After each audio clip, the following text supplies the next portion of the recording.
Welcome back, everyone, to the Burnout Club. This is a place where we explore burnout and success, one expert and experiment at a time. I'm your host, Patrice Bonfiglio, and today I'm joined by Neal Shah. He is the CEO of CareYaya. Neal, welcome. Thanks, Patrice. I really appreciate the opportunity to have me on your show.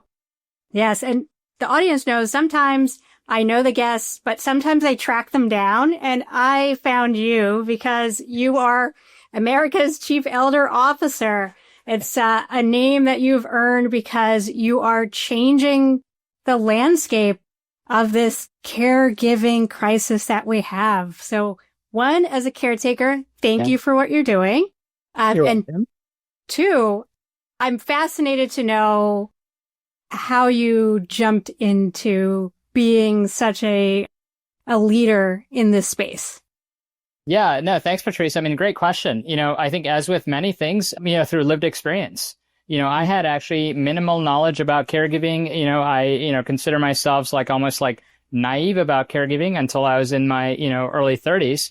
And through two major caregiving experiences, and they kind of say people don't plan for caregiving, it just happens to you. But, if you live long enough and are lucky, it's going to happen to you in multiple ways. Caregiving just happened to me. And then I experienced two major crises with family caregiving, in the midst of my career, which led me down this path. I was happy to elaborate on that. But yeah, I kind of through lived experience, I realized how difficult caregiving is, how much really strain it puts on the family caregiver. And I thought it was one of the biggest societal crises of our time that is not being properly addressed. So, I decided to dedicate the rest of my life to trying to build a better future for caregivers everywhere. That's fantastic. I love that you're actually doing it too, because in the moment, everyone is always very frustrated because it's so broken and because it's usually sudden. But just to give everyone context around the magnitude here, let's see, unpaid caregivers are actually providing $600 billion of economic value annually. Yeah. So if you think it's just you, it's not. If you think it's, something that's just, in one part of the country. No, it's so widespread. So, So Neal, what is it like, building a company like CareYaya? I'd say it's, very extremely fulfilling.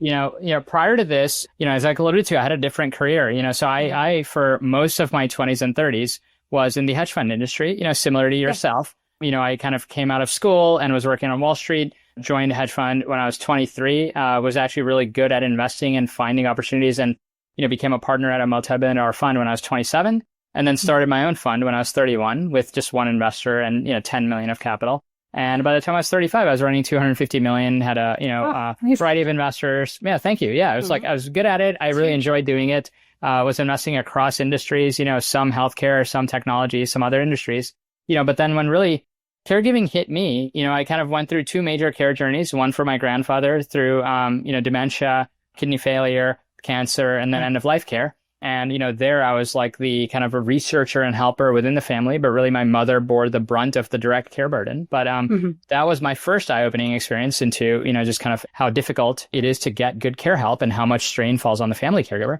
And, after he passed, I became obsessed with the topic. And I really actually, interestingly, to your long-winded answer to your question about running a caregiving company, I actually tried to invest in caregiving companies. So when I was still running my fund, I was like, oh, this is an unbelievable opportunity. If so many people are going through this, there's got to be people doing this a right way. And where can I find opportunity to back, something that I now know about and am excited to support? And I just couldn't find anything, and it was kind of surprising. I observed that there was a lot of structural breaks in the care industry and people were not applying kind of innovation thinking and thinking about the care economy of the future that needs to be built.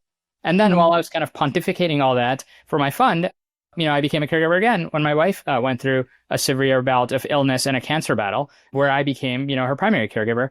And, through several years of, multiple hospitalizations, one point, an ICU and a medical coma, failed therapies, et cetera, where, I was managing a very intense hedge fund career and taking a lot of sabbaticals for my work to manage our care. And every time I tried to get help, I was not satisfied with the quality and the reliability. So I ended up feeling kind of guilty and just ended up doing a lot of the care myself and ultimately made a very difficult decision to wind down my fund. and just become her full-time caregiver. So it was like a really, really difficult life experience, but knock on wood, after a couple of years of doing that, she finally had a successful outcome and has now been in remission for several years. Yeah. So it's like positive nice. To the story. Congratulations. Yeah. Thank you. Thank you. Actually, even better, like we had our first child after the whole experience, which they said was statistically impossible. So we now have a happy and healthy 4.5-year-old baby daughter. So we're really excited about that and really, really very thankful for that. And at that point, I was just like, okay, I was in my late 30s and I was just like, okay, this is like unbelievable of how stressful this is on caregivers, and also just unbelievable how little innovation there is. And I was like, okay, I have like skills, that I've developed from my prior couple decades of working. I have a lot of passion. I'm like a very hardworking person. And I was like, why don't I just turn my focus into this where I can like actually make a lot of positive impact on the world. And also, I think, build a sustainable, scalable business, because I thought there was both like social impact opportunity and just like pure innovation opportunity to improve the care economy. So yeah, that was kind of like, I think, happy to elaborate more, but I guess. The stats are kind of mind blowing on this. So, for you to leave your job, it's Blue Cross Blue Shield had a study come out. 1 in 3 caregivers are actually giving up their job completely or substantially reducing hours. Yeah. So like it is a very common, I guess, playbook that happens out of necessity. And that's just the people that report it. Think about all the people that don't report it. Like when I was going through it, I didn't tell most people because like you're embarrassed about how you'll be perceived, So I know tons of caregivers that hide that from, in my case, I was running an organization, but like still I had people I had to report to. And I kept the caregiving private until it was absolutely not possible to keep it private. I know tons of caregivers. I've been in so many dementia support groups, cancer support groups where, we'll, empathize with each other, and people will be hiding that stuff because they fear judgment. People fear that, okay, I'm not going to tell my boss because I'm going to be passed over for promotion, or I'm going to be judged for why am I absent on a certain day. So I think caregiving is like, sadly, something a lot of people keep private. So so that's just like the statistics might be even be higher than what that's so true. Are, sadly, and that is part of what I'm trying to break apart, just actually having the conversation, because I am just like you. I've been shocked at how many people are actually caregivers and known them for years or have a decent relationship. And, it kind of bubbles to the surface when I begin talking about it. So if we can change how organizations are thinking about this, and that it's just a reality and a given that your employees are going to be caretakers, then it eases those conversations, right? You have to expect that there are going to be some strains on the employee base. I was trying to figure out if I was in your shoes and I was in those early days of formulating some sort of solution here. How did you come up with the actual idea, right? So it's a health technology sort of solution, but there's the human element. Can you talk a little bit about how you came to that? Yeah, sure. So I think, for kind of like explanation or background for your listeners or viewers, the idea of CareYaya in a nutshell is a Uber-like online marketplace that allows you to book, find, vet, and schedule and pay great caregivers to take care of your loved one so that you can get a break. Uniquely, it's all digital, all done online. It's very low rates, typically rates 30 to 40% lower than the traditional care industry. And I can get to that in more detail. And, of course, in my own personal opinion, but also in an unbiased opinion of thousands of reviews, it's much higher quality than the traditional care industry because the caregivers are all healthcare students at the top universities in America. Think about our future doctors and nurses and physician assistants of tomorrow. So, in the New York metro area, it would be Columbia University, NYU, Fordham, Hunter College students who are preclinical. So everyone aspiring to go to graduate school, in places like Boston, it's like Harvard, Tufts, Northeastern. In many places, we're in San Francisco, LA, parts of Texas, Florida, et cetera. So we're at now over 30 universities around the country. So it's 40,000 plus students and growing exponentially. Wow. So, these are, our future, clinical healthcare workers of tomorrow doing care for people in their community during undergraduate years at rates that are highly affordable and all conveniently digitally booked and tracked online. So that's kind of the innovation in a nutshell. So how did I come up with it? I think great question. I came up with it because I, had now been in the care economy as a, care booker for several years, through two major care journeys. And what I'd found was this. The prevailing care economy operates in a formal economy and an informal economy. The formal economy is run by kind of what are called home care agencies. So let's say, in a stereotypical example, if you are a middle-aged person, I'm in my mid-40s right now, my parents are kind of starting to get up there in age. If you're a middle-aged person and you're looking for care for your mom or dad, you would kind of contact a care agency, which would be a national franchisor, has a local franchisee in the area that you live in that is operating that franchise banner. You go through kind of like everything done in an old school, pen and paper over the phone manner. Typically rates in most cities for getting an hour of care are between $35 to $45 an hour, sometimes $50 an hour in major metro areas. And those agencies work in a local model where they turn around and pay half or less of that money that you pay goes to the person providing the care. The rest of it goes to sales, marketing, administrative overhead, royalties, franchise fees, etc. So you have like this, in my opinion, a fairly mediocre to sometimes outright poor care experience because the care worker is not getting paid that much. You are paying top dollar, and the care worker is often burned out, disgruntled. Sometimes, you can't blame them. They're working second shifts at the food line or the grocery store to make ends meet. And many people, as soon as they can leave the industry, will leave the industry and go work at Walmart or McDonald's because it pays better. So that's going to be the person taking care of your loved one, your mom, dad, spouse, grandparent who can't take care for themselves. And you are going to leave them in their hands and go to work. So this creates kind of like in my opinion, a massive guilt in the family caregiver that I need to do my job, right? Because I have to survive, I have to pay the bills, etc. Sometimes caregivers also are middle-aged people who are raising their own children. So like truly sandwich generation. Yeah. And then it's like, okay, this is who I'm leaving mom or dad with. I'm paying top dollar. If I'm getting 40, 50 hours a week of care, it ain't cheap, right? So I'm spending like sometimes thousands of dollars a week, ridiculous amount per month. And I feel super guilty while doing it because the person doesn't even really want to be there. There's a massive reliability issue. Up to 15% of appointments across industry aggregate statistics are either multiple hours late or flat out no show.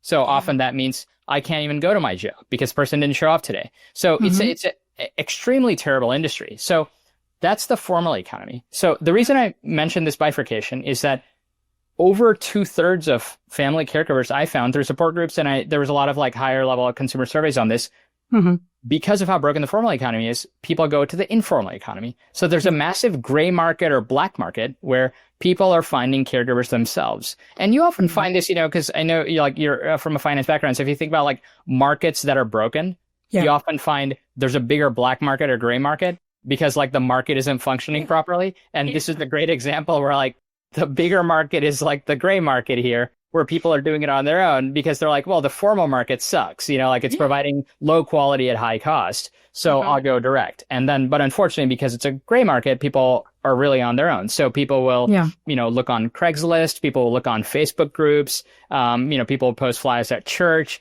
People will find caregivers themselves. They'll ask their neighbors or people in the neighborhood, hey, do you know anyone that can help my mom or dad? They'll even sometimes use online platforms like care.com to post a job and send messages. So when people go direct, so long-winded answer is that in this informal gray market, some people are having amazing experiences in caregiving, as was I when I got caregivers through that gray market. And the best open secret is healthcare students. So many people had figured out post flyers at your local nursing school. Get to know the professors, ask them if any of their students want to do it. Sometimes pre-physician assistant, find people who have graduated undergrad and are taking a year or two off before they go to medical school. They want the experience and they're going to be doing a great job. So a lot of people who are like, active in caregiver support groups know this is a great way to get care, but it's a ton of manual work for you as an individual.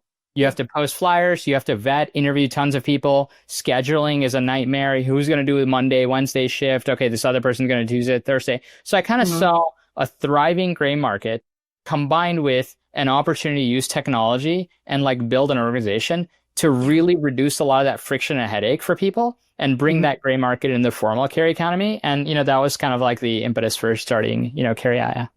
Yeah, I support that. I ended up in a situation where our caretaker actually is she graduated from nursing school, and, she began as she was in nursing school. And it was just because I had all of these buckets I needed to fill. Like, okay, we need a babysitter, but I also need someone to help with a little bit of caretaking to check on my mom. And I need someone who has, some sort of medical knowledge. Just if there's a question with my brother who has schizophrenia, it's like you don't need them to actually perform any sort of medical duties. You just want some sort of knowledge and awareness. And I've been through situations like you're talking about with the substandard care where someone didn't even know my brother's name, but she had been working with him for 3 months, right? Like, talk about a situation, you go in the car and you just cry. This is so awful.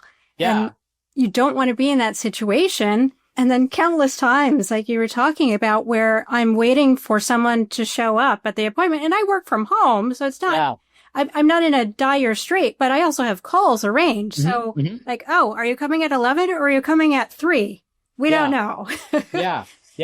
So I mean, anything that can streamline and make efficient that process and reduce the guilt, which is huge, is a major win. So if there are listeners out there that don't know CareYaya, definitely get on the train here and try to find out more. And Patrice, I think to add to your points, I think that I would say the fault lies squarely in the structure of the care industry.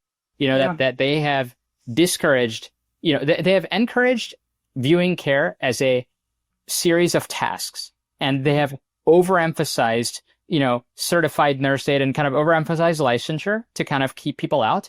And they have de-emphasized the relational aspect of care, kind of like the caregiver knowing your brother's name. It's like they are training workers to be task doers and actively discouraging building relationships. Part of that is to kind of retain the workforce, right? To not have them quit and go to another company or quit and go direct. And they're running not for economies of scale. So they're running kind of like localized businesses for profit maximization of a small number of people. And as a result of that profit maximization need, they are grossly underpaying the care workers. So I actually think that was my kind of like big eye opening in this was that it's not even really the care worker's fault. What would I do if I'm in their situation? It's like I'm getting paid like crap. I'm getting told don't get to know the people that well, just do a bunch of tasks. And I'm kind of like in the situation where there's no upward mobility. So it's kind of like results in poor quality care. And then the family's going to get mad at me because they're paying top dollar, even though, it's like really the middleman's fault. So I kind of view it as like it's both fault of industry and it's also solvable through, building a new kind of next generation care platform. And I think if you build it better, the caregivers are treated better, they're going to do better care. And then people will feel better about it, So I think that was kind of like, a big observation. Since you've been working with so many, you said 40,000 students are already doing. Okay, that's a huge number of students. What was that process like to try to either partner with the universities or the programs, or is it just reaching out word by mouth? What was that like? Yeah, I mean, it was a grind in like the first year. So we started, we're based in Raleigh-Durham, North Carolina. And we started at UNC Chapel Hill and Duke University. So in like the first year, it was like very much kind of a grind of like professors I knew, would like mention to their students, people would apply, we would vet them and onboard them and all that stuff. So, got to like the first couple hundred students, then like 500 students, then in kind of like year 2, it started spreading around our state, so it got to a few thousand pretty quickly. And then at some point in year 2 and year 3, it started going viral around the country. A lot of it has been built through relationships with professors, what are called the kind of pre-health career advisors. Most good universities have, advisors that are typically like biology professors, chemistry professors, people who are then to advise students who want to go to medical school, who want to go to nurse practitioner school, who want to go to physician assistant school. And they're advising them on kind of like, not just like senior, how do you do your applications, but also how do you do everything else? How do you get experience? How do you get letters of recommendation? How do you do relevant stuff to build your resume? And just kind of like learn about future clinical careers. So we really built relationships with these professors and pre-health advising groups because through them come the students. It's really solving an unmet need for them. And one of the biggest unmet needs in kind of today's, clinical career pathway is that it is very hard to come by relevant experience that you can get during undergrad. many students are having to graduate and then go get 1, 2, or 3 years before they even apply to master's or, kind of professional programs like MD or even, other NP programs. And it's really because the graduate programs want to see your commitment to the craft and say, have you done 1,000 hours of care? Have you been a medical assistant at your dermatology clinic? Have you worked as a nursing aide at, your local assisted living facility or your local hospital? Have you done home-based care, for older adults or, people living with serious illness? Have you done something to show your commitment?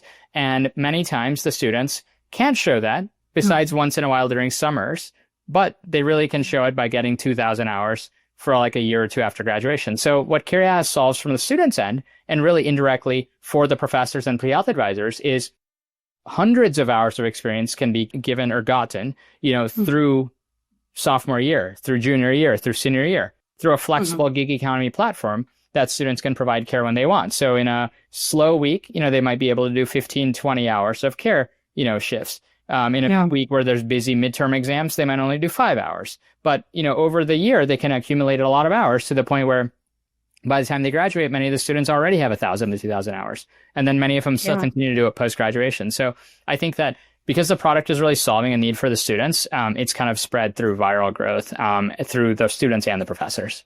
Yeah. And it just makes so much more sense, right? If the person performing the job sees value of potentially getting a recommendation, at some point, there's some sort of carrot, and you want things that are logical, or else it's just sand and it'll fall apart. And really, I'd say a lot of the students tell us the feedback that there's significant non-monetary motivators for doing the care.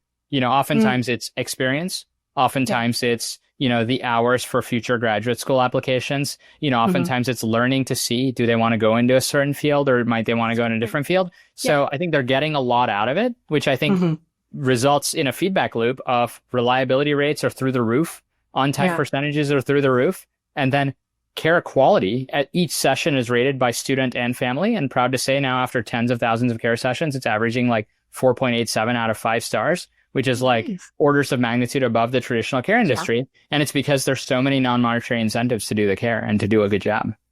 Wow. That's fantastic.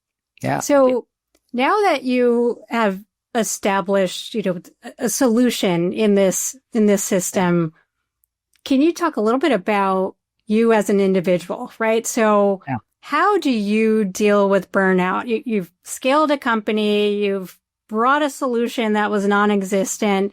What advice would you have for people that are either still going through the caretaking or trying to scale a business to avoid burnout or deal with it? Yeah, great question. And I've gone through various phases in my own career and life journey of burnout and varying levels of burnout. In my prior career, when I was running my hedge fund, I, was really good at the work and I worked like extremely hard. But, I would say open transparency, like I dealt with a lot of burnout when I was going through caregiving, not even because of the caregiving, but I would say the extra work and toll it takes on you in my situation led to a loss of sense of purpose in what I was doing at work. And I think the moment that you lose purpose and meaning in kind of the work you're doing, you become much more susceptible to burnout. And I think I'm like a very kind of like strong person, I would like to think, where like a lot of things can happen to me and I'll kind of power through. But I think that was like a little bit of a turning point for me where like I kind of like got really burned out because I was going through care challenges, but then I was kind of going through, okay, here's what I'm going to do today at work.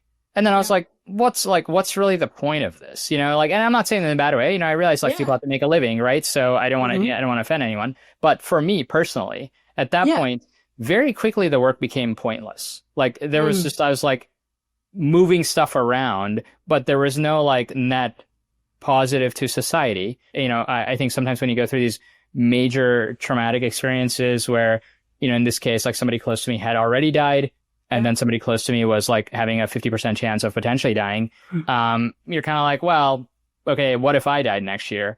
Then what have I just done for the last 15, 20 years? Maybe not something that I'm like that thrilled about looking back. So I think that really results in burnout. And I don't mean to be negative. It's a, shifting to a positive side.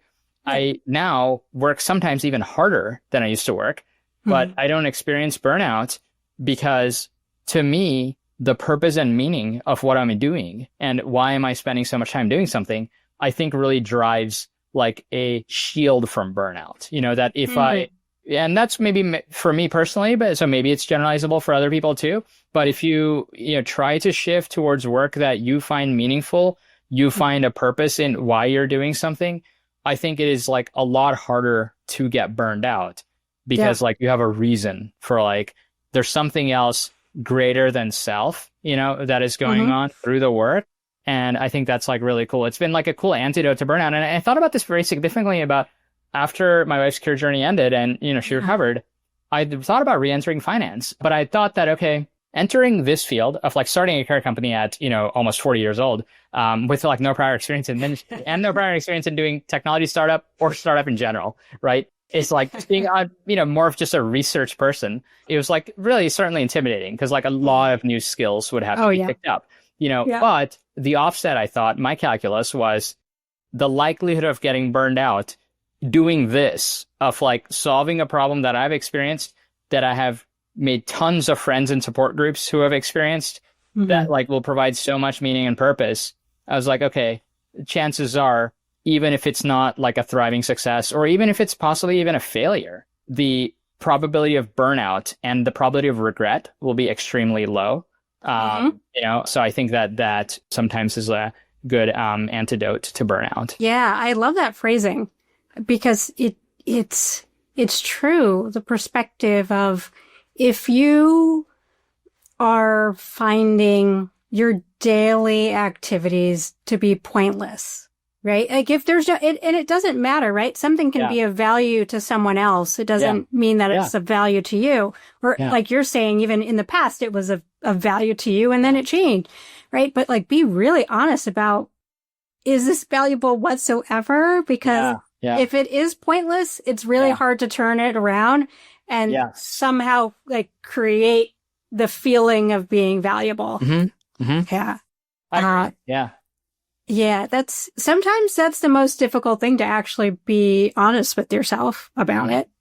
Yeah. And sometimes it takes an external crisis to wake you up, like in my case, like I entered the field because I came from like a fairly low income background. So it was like, hey, this was a pathway to kind of like financial independence and success, and even frankly, financial independence for my parents, so that was like my motivator in my 20s. But at one point, once that was eclipsed and that wasn't really a worry, at that point, it was just the inertia or momentum. Like I'm just doing this because I've been doing this, but like the calculus at 35, none of those reasons exist anymore.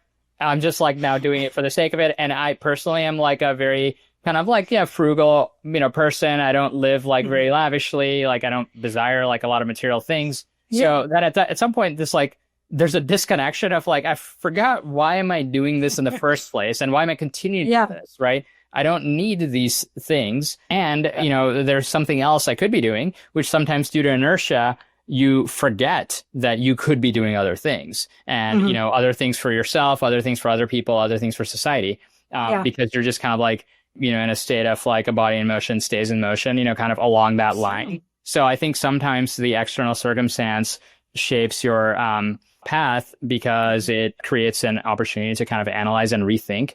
So I think in this case, like, of course, I mean, I had like very stressful experiences, but I think on being here on the back end, I am in some way grateful for them because it led me to pivot the direction of my life. And I'm not sure I would have done that had these things not happened to me. And then, God forbid, I would have been 60 and then thought about, oh, wow, like could have done something else. Yeah. And that's actually a great segue because, I've been asking the guests for a challenge, and the topics of the shows are all different. So some are easier to do than others, but I think your challenge for me is actually very helpful for anyone because it puts you in a situation where you kind of think about that existential crisis. So can you tell us what your challenge for me is? Oh man, I'm sorry. I was thinking about it. I was brainstorming it, but I forgot what I wrote in there. So if you don't mind, I'll ask you because I forgot. Yeah. It was a hard question to answer. So I kind of thought through a few and then I can't remember which one I put in there. No, the challenge that you gave me to volunteer as a hospice worker. Yes. Oh, yeah. Yeah. Okay. Thanks for the reminder. Yes. Yeah. So I have not done that yet, but I just thinking about it put me in a different headspace. And that the other alternative you said was sit beside someone who is dying. Yes. And, unfortunately I've had those experiences before. Yeah. And it really does make everything kind of become crystal clear. And you realize, okay, this is what I value, or this is how I waste time. So challenge to all the listeners, if you want to, maybe kind of jolt your system into having a reframing, or maybe just, doubling down and saying, yes, this is the life I want. I'm doing what I want to be doing. Try to volunteer some time as a hospice worker, or sit with someone who is at the end of their life. And while there's an emotional toll, it is, something that's not, happy. There's a purpose behind it for both you, and you're also doing a service to someone else.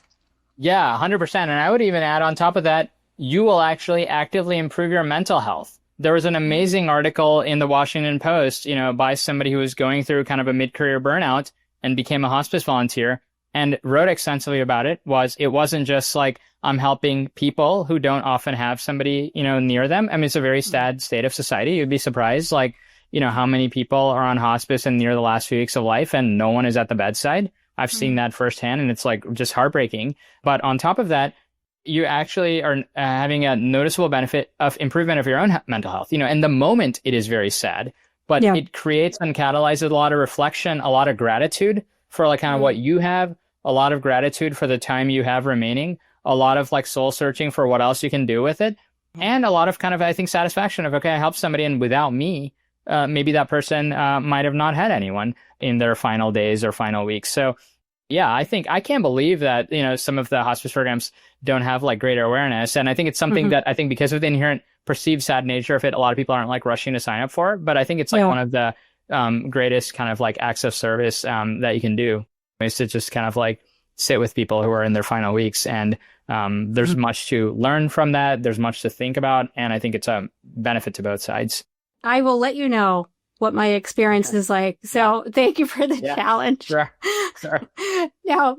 Now that's what I will be doing in the future. For you, where do you see the future, either of CareYaya or of the industry in next, 5-10 years? What do you see? Yeah, I think the next 5-10 years are going to be really exciting. They're going to be also incredibly stressful for our society, but I also think there's a tremendous opportunity to make social impact. And here's why. We are facing an unprecedented time in our demographic history.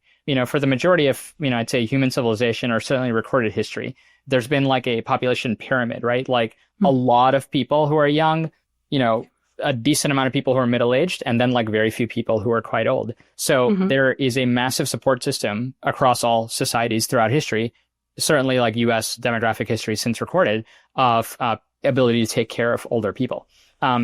The population trend is shifting so rapidly in the last decade or so, but by 2030, we're going to have more people above 65 than below 18 children. Yeah. First time in history. So the pyramid has gone from this to this, potentially even inverted, right? This. So I think that we're in process of catalyzing the crisis, but I think it's going to be painfully obvious by 2030. For those of us in the industry, it's obvious by 2025. Frankly, obvious to me even before 2020, 2021, that the baby boom was kind of the biggest, boom of births, which was 1945, 1946, post World War II onwards. And those people, the oldest of the baby boomers, are just hitting 80, 2025, right? 45, plus 80 is 2025. Many of them are going to be hitting 75 to 80 in the next 5 years.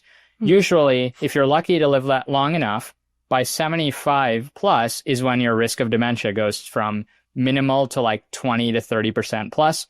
Your risk of physical frailty, other elements of decline, basically your probability of depending on somebody else to live your daily life jumps massively when you start hitting your late 70s onward, right? And depending on who you are and what your luck is. So as a society, we're heading into that at the same time that post the baby boom, there was what's called a baby bust in society, with kind of rise of a bunch of things, right? But let's just say kind of like birth control and like, widespread usage of that, a lot of people going to work, right? Like kind of dual income families, a variety of other societal and demographic trends resulted in a birth collapse. So we have, what is tracked, and I think it's kind of like really interesting. A lot of people like don't focus on the demographics of the country. If you take what is like a population dependency ratio of how many older people there are, like above 75 or 80, compared to how many middle-aged people there are, reliably for the last few decades, that ratio is like about 7-1,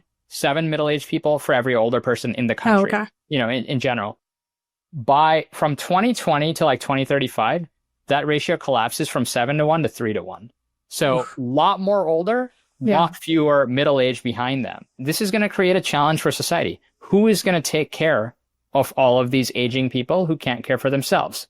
Mm-hmm. And heading into that with what I believe is, and this is why I'm like in such a race to build CareYaya, what I believe is a completely broken care economy, means, unfortunately, either a lot of older people are not going to get the care they need, which is going to be a disaster in terms of like quality of life and actual life expectancy, or a lot of people like us who are in the middle of our lives are going to tap out of our work to go do it ourselves because there's no support system. So I think this creates, and then the third thing is just our whole healthcare system, right? 50% of healthcare spending in America is within the last year of life, so that's going to create an enormous strain on our, clinical system. So I think that these factors are both a massive risk over the next few years and also a massive opportunity and a call to anyone in society to innovate. Like we need more healthcare workforce. We need more doctors. We need more nurses. We need ways to empower doctors and nurses to make house calls because a lot of people won't be able to kind of bring themselves to hospital or clinics.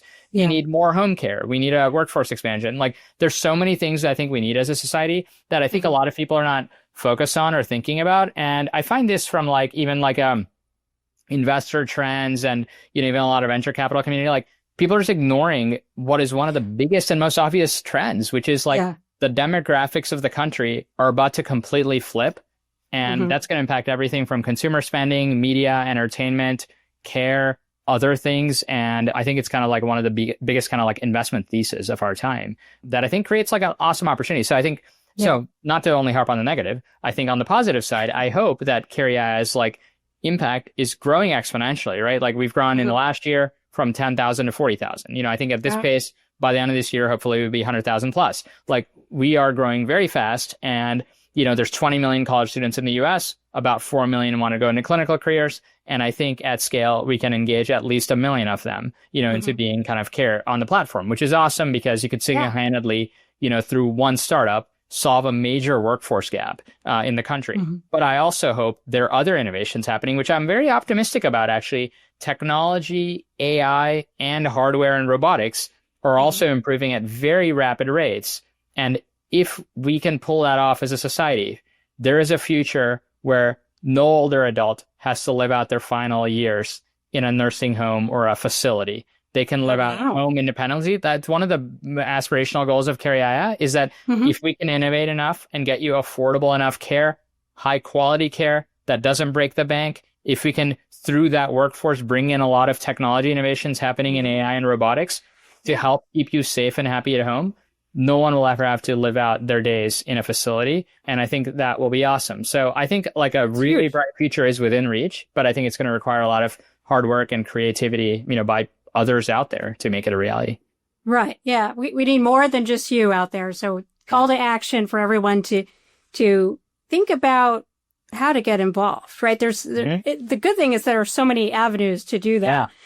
But I did see, I think, are you working with Johns Hopkins on some sort of aging research? Is that what you're talking about with the AI connection there?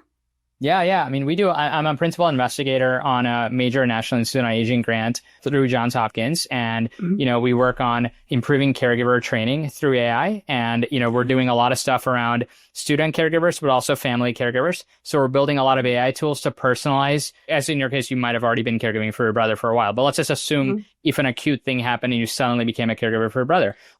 you probably have not gone to nursing school, and you might find yourself in your 40s suddenly effectively having to become a nurse. And how are you going to do that? So we found there's a huge gap in that of like most people who become caregivers have no clue what they're doing. I would say this for myself, and have to learn a lot on their own. So we think this is a great way, and we've built some awesome tools to quickly figure out what you're going through, who you're caring for, and develop a bunch of micro-learning modules to personalize the training for you, and then test and assess, are you learning, and how do you rate your own confidence in your ability to care for your loved one?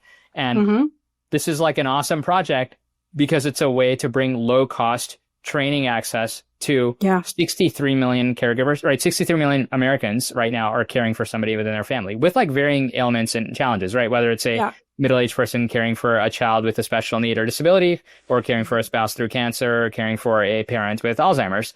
So that's kind of like a power of AI. We have done a lot of other AI innovations, to kind of like engage people, like, for example, in therapeutic art, to engage people in like voice conversations. We got another grant-funded research project through National Institute of Aging directly, which is like a voice AI assistant that checks in on people and gauges the risk of loneliness and social isolation, which are major kind of like precursors of like depression and even like predictive of early mortality risk. So, you're basically able to leverage a lot of AI to fill in the gaps where people might not have people checking on them. And we are actively working on a lot of like robotic projects, which, by the way, we're not like hardware engineers, so we usually team up with people on that. But there's a way to kind of create a lot of like embodied robotics, which are like just basic things such as like companion animal, so there's like already things out there that it's like a robotic dog or a robotic cat that minimal features, but older people often find it very therapeutic to have one around.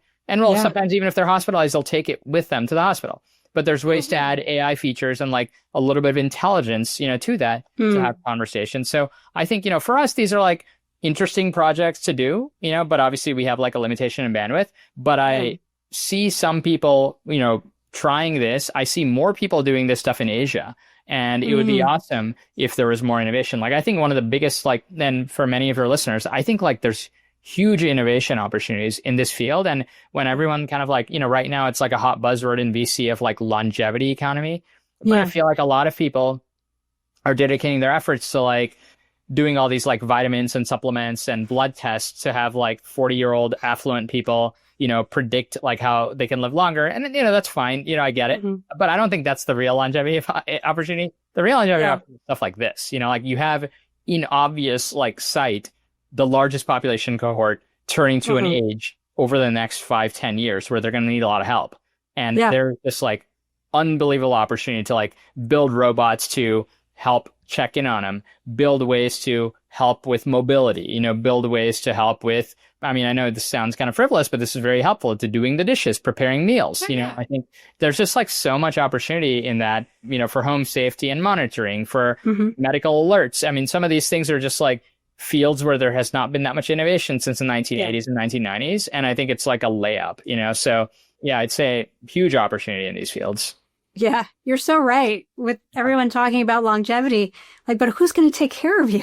After seriously. All the vitamins, what is life going to look like for you? Yeah. So, let's make sure we are also putting capital and innovation and ideas, through to the care innovation. Yeah. That's fantastic. And then you hit the nail on the head with the AI projects that you're working on. I would say when I became a caretaker, the biggest emotion I felt was just unprepared. Yeah. Right? So anything that can give you a little bit of armor and kind of a boost in that area, because you're not only unprepared, you are also overwhelmed. So that's a bad combination, right? Oh, it's terrible. Yeah. It's not helpful, but it's exciting. So how do we just, watch and see how it goes, or are you reporting any sort of updates on the research side that you're doing? Yeah, it's going really well, actually. Like, caregiver confidence is increasing tremendously. Over 88% of people are reporting a major gain in caregiver confidence, which is like really awesome. We're working on publishing a research paper on that topic, and a lot of people are able to use the tools in beta. So, if people want to use them, definitely reach out. We're actually working with National Institute on Aging for like a continuation of the research, which is really awesome. But yeah, it's like, it's cool to see like ideas that then you can build, test, and then bring to life, and then see the positive impact they can make on people. And the stuff isn't like rocket science, I'd be the first to say. It's like, it can be built, and it can be built by almost anyone, or like interdisciplinary teams that can be put together. But it also shows you the gaps that like, this is like a multi-$100 billion industry where there are like, large companies are just completely overlooking these opportunities. So I think it's kind of cool and fun. But yeah, overall, I think that's the most fun thing, to your point, what we found in the research, and I think there's tons of external research that support this, but in our own surveys, within 1 year of becoming a caregiver, the family caregiver had a 25% probability of reporting physical health problems and a 33% probability of reporting mental health challenges. So this is not just due to the burden of care, but due to the anxiety of, I don't know what I'm doing, and which sometimes then makes the care harder and it makes it scarier. So I think if you improve caregiver confidence, it flows back into better quality care for the person who needs the help, and betterment around physical health and reduction of anxiety for the person who's providing the care. So I think it's like really awesome to see the impact. Yeah. Well, you had even more solutions than I thought when I found you. So that is exciting. And you have one more beta tester in me. So nice. Okay. Yeah. Welcome. Yeah. Now, is there anything that you want to leave the listeners with? Because you've been just a whole treasure trove of information. What would you like them to hold on to in the end? I'd say, I don't know. That's a good question. I mean, I think probably just like leave listeners with like, look around, there's people in your community that sometimes don't have people checking in on them, people that may not openly share this stuff, whether it's like an older person living by themselves, maybe doesn't have a spouse, or spouse passed away, maybe the kids have moved away and are just trying to kind of like remain independent, or whether it's a middle-aged person who looks fine on the surface, but are rushing to manage their job, potentially take care of their kids, and then make sure their mom or dad is safe. That this like, it is very sad that this like care burden of society is completely invisible, and it's like people are keeping it to themselves. It's not openly talked about and openly discouraged. And I think sometimes, I mean, I've been in this situation like a lot, like when I was going through it, but also later when I talk to other people about it, sometimes you ask the right questions and somebody just fully opens up and is almost just like pours their whole like heart out or their soul out because like no one's asked them, and I think that's like, sometimes like even managing somebody through serious illness, like took my wife to like so many oncology appointments and it was just like always like, oh, what's this? Okay, what's the meds, this and that. I remember like one time a doctor asked me, and how are you doing? And it was like ridiculous. Like it was like both, I can't believe no one's asked me, the entire time. Yeah. And also I'm just like, okay, I'm about to like vomit out everything that I've like kept inside. But I was like very grateful, that they asked. And I think that's kind of like cool that, maybe more people should be asking because sometimes it is like very therapeutic to kind of like have somebody talk to you about that stuff. Yeah, that's a great point. Destigmatizing, I'd say maybe like, how destigmatizing mental health over the last 10 years, I think, and I'm not saying in a bad way, but like destigmatizing caregiving, just like giving people open space to talk about it, I think is like very helpful. So, and that's something all of us can do. Oh, fantastic. So, Neal, you've been great. And thanks. I just want to let all the listeners know we actually have a second part coming because Neal works on many different things. Do you want to just give like a 20-second preview of what your other interest area is? Yeah, my other interest area is actually quite related to this. Is one of the biggest burdens I saw on family caregivers that are taking care of somebody with serious illness or disability is navigating their healthcare. And specifically by healthcare, I mean, in modern America, it's health insurance and dealing with the health insurance system. And when you're taking care of someone, dealing with repeated denials of care, I think is infuriating, is causing massive burden on family caregivers.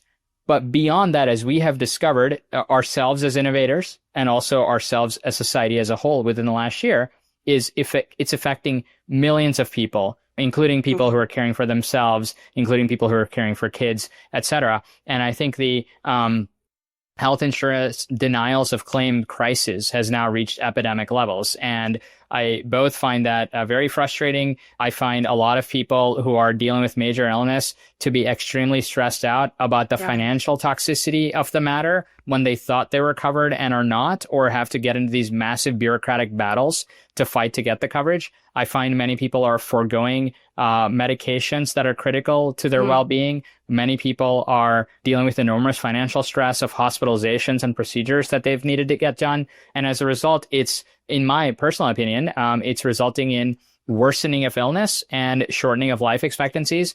And it's resulting in a lot of medical debt, and medical debt being the number one cause of personal bankruptcy in this country, which is itself like just absolutely heartbreaking, given how wealthy we are as a country and given how much we're spending on healthcare. So a topic of mine, which is a personal passion, is to bring awareness to this issue so we can empower individual patients, as well as, try to kind of like inspire collective action and advocacy for a change to the system, while also building a lot of innovative tools to help people who are fighting the system. So we built a suite of AI tools to help people rapidly fight health insurance claim denials, and almost kind of have like, if your brother or mom or dad was an expert doctor sitting with you for hours and hours with infinite patience to write very well-crafted appeals, to get on a phone with you and navigate a very complex strategy to get the care you need. We built all that, and it's kind of out in the world, and yeah, it's awesome. It's helping thousands of people, and it's like really fun to talk about. So I kind of view it as like health insurers have weaponized some of these tools against the people, and we're really like building tools to like arm the resistance. So I think that's like it's a totally different vibe, but it's like a fun topic to talk about. Yeah. Yeah. Well, I think, serious solutions and providing value, right? You are doing it just across the board. So thank you for this whole conversation on CareYaya, and I can't wait to dive into part 2. Ooh. And for all the listeners out there, please keep tracking Neal Shah and CareYaya, and we will see you next time. Thank you. Oh, thanks, Patrice. Thanks, everyone.